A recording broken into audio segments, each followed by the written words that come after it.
जेटीएन में आप सभी का स्वागत है। दिन भर की खास खबरों के साथ मैं चंदन कुमार झा। बेरोजगारी और परिवार की जिम्मेवारी के आगे बेबस हजारों मजदूर मतदान छोड़ कर रहे पलायन। बिरौल कोविड-19 के बाद बनी स्थिति में संकट झेलकर घर वापसी करने वाले मजदूर गांव से शहर जाने के लिए मजबूर बन चुके हैं। अपने घर में भी प्रवासी मजदूर का दर्द झेल रहे मजदूर वर्ग के लोगों का 3 नवंबर को लोकतंत्र का महापर्व मतदान के पूर्व ही लगभग 2 महीने से बेरोजगार और मजदूर का पलायन जारी है। ग्रामीण क्षेत्रों में अब इन मजदूरों के पलायन का क्रम लगातार जारी हो चुका है। कुछ महीने पहले लॉकडाउन में कई मुसीबतों और जिल्लतों को झेलते हुए मजदूर वापस अपने घर आए थे। ये सब घर वापसी में हुई परेशानी के बाद वापस शहर न जाने की कसम खाई थी। अपने गांव में ही रोजगार एवं जीविकोपार्जन का संकल्प लिया था। उन्होंने सोचा भी नहीं था कि पलायन करना होगा। मजबूरी का आलम यह है कि कुछ महीने पहले जहां मजदूरों के लिए लग्जरी बसों का इंतजाम किया जाता था, वहीं इन लोगों को अब मालवाहक वाहनों में ठूस कर भेजा जा रहा है।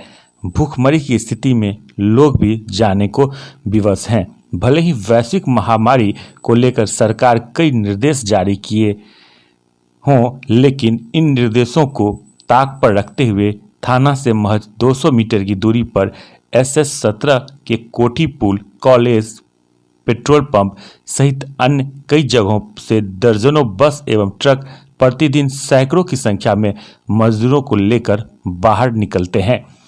सुपौल बाजार से होकर कुशेश्वर स्थान, गोराबोराम, किरतपुर, बिरौल प्रखंड के लोग क्षेत्र में रोजगार के अभाव में दर्जन भर बस, ट्रक में जैसे तैसे प्रदेश जाने को मजबूर हैं। गाड़ियों के इंतजार में कोठी पुल के पास घंटों बस के इंतजार में टकटकी लगाए बैठना उनकी मजबूरी बन गई है। एक आंकड़े के अनुसार सुपौल बाजार से रोज 12 बसें और ट्रक देश के विभिन्न कोनों में जाने के लिए खुल रही, जो कि देश और बेरोजगारों से प्रायः भरा रहता है। लग्जरी बसों में कोविड-19 के निर्देशों को ताक पर रखते हुए 80 से 115 लोग एक बस में सवारी कर रहे। दर्जनों बस में औसतन 1000 से 1200 लोगों का रोज पलायन का सिलसिला में अब तक क्षेत्र से लगभग 50,000 लोगों का पलायन हो चुका है। बिहार में चुनाव है, सरकार किसकी बनेगी किसकी नहीं, इन्हें कोई फर्क नहीं। श्याम झा, पवन मंडल, राजू राम, कमली देवी सहित दर्जनों प्रवासियों ने बताया कि रोजगार कोई नहीं दे पा रहा। जब रोजगार ही नहीं मिलेगा तो घर कैसे चलेगा? घर नहीं चलेगा तो किसी को वोट देकर भी क्या फ़ायदा? बाहर में जिल्लत भरी जिंदगी से कम परिवार का पेट तो पलता है।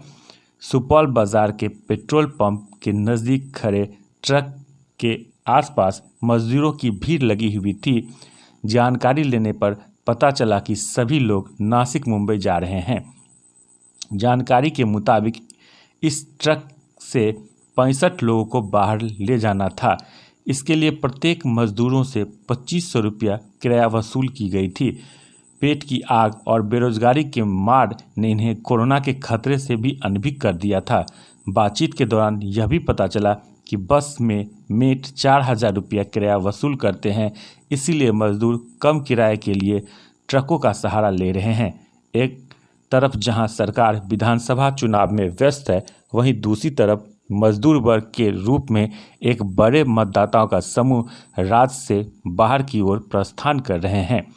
इसका प्रभाव मतदान प्रतिशत पर भी पड़ेगा।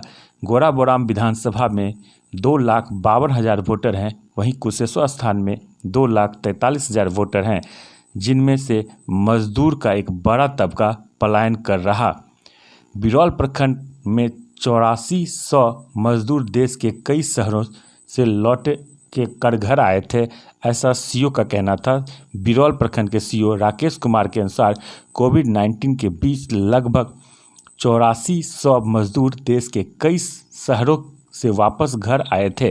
सरकार ने सभी को रोजगार उपलब्ध कराने का निर्देश दिया था, किंतु रोजगार के अभाव में मजदूरों का तेजी से पलायन जारी है। पीओ विशाल कुमार ने बताया कि 600 प्रवासियों का जॉब कार्ड बनाया गया एवं 40 कुशल मजदूरों को रोजगार उपलब्ध कराया गया। वहीं गोराबोराम प्रखंड अंतर्गत 3600 मजदूर, कीरतपुर प्रखंड, कुशेश्वर स्थान पूर्वी प्रखंड, कुशेश्वर स्थान पश्चिमी प्रखंड, घनश्यामपुर प्रखंड अंतर्गत लगभग 20,000 प्रवासी कोरोना संकट में आए थे, किंतु कोरोना के और बाढ़ की दोहरी मार के बीच क्षेत्र में रोजगार के अभाव में फिर से महाजनों से कर्ज लेकर घर छोड़ने को मजबूर हो चुके हैं। सूची में नाम जुड़वाने के कारण जन वितरण प्रणाली के विक्रेताओं से आवश्यक सहयोग का अभाव भी भुखमरी के कगार पर आए लोगों को फिर से बाहर जाने को विवश कर दिया। अधिकारियों को नहीं है मजदूरों की वास्तविक स्थिति की जानकारी। बीडीओ जितेंद्र कुमार ने मजदूरों के पलायन पर कुछ भी बताने से परहेज किया। वहीं एसडीओ ब्रजकिशोर लाल ने कहा कि मजदूरों की विशेष जानकारी श्रम विभाग से मिल सकती है। प्रखंड में कितने प्रवासी मजदूर आए, कितने को रोजगार मिला, इसका धरातल पर सही विवरण किसी के पास नहीं है। लोग रोजगार, स्वरोजगार, आर्थिक तंगी से मजबूर हो, बेरोजगारी की हालत में बेबस हो, भेड़ बकरी की तरह फिर से जान जोखिम में रख पलायन कर रहे हैं।